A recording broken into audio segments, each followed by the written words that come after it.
மனைவி, மாட்டுப் பொங்கல் அன்னைக்கு நம்ம மாட்டுக்கு என் கையால் நானே பொங்கல் பண்ணி ஊட்டி விடணுங்க. கணவன், நமக்கு நல்லது செய்கிற வாயிலா ஜீவனுக்கு நீ செய்கிற பதில் நன்றி இதுதானா? மனைவி, என்னங்க பாருங்க உங்கள் பையன் பாட புத்தகத்தை எப்படி கொதறி வச்சிருக்கான்னு.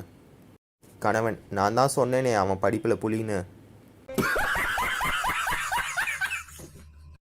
கணவன், சீனி டப்பாவில் எதுக்கு உப்புன்னு எழுதி வச்சிருக்க? மனைவி, எல்லா எறும்பையும் ஏமாத்த தான். கணவன், கடவுள்கிட்ட என்ன வேண்டிக்கிட்ட? மனைவி, 7 பிறவிலையும் நீங்கள் தான் கணவனாக அமையணும்னு வேண்டிக்கிட்டேன். நீங்கள்? கணவன், இது 7வது பிறவியாக இருக்கணும்னு வேண்டிக்கிட்டேன். மனைவி, பையன் புல்லாங்குழல் கேட்டான், வாங்க போயிட்டு திரும்ப வந்துட்டீங்களே ஏன்? கணவன், முழுசாக ஓட்டையாக இருக்கிறத கொடுத்தான், வேணாம்னு வந்துட்டேன். கணவன், இன்னுமா சமையல் ஆகலை, நான் ஹோட்டலுக்கே போகிறேன். மனைவி, ஒரு 5 நிமிஷம் போருங்க. கணவன், அதுக்குள்ளே ஆகிடுமா? மனைவி, இல்லை, நானும் புடவையை மாற்றிட்டு உங்களோட வந்துடுறேன்.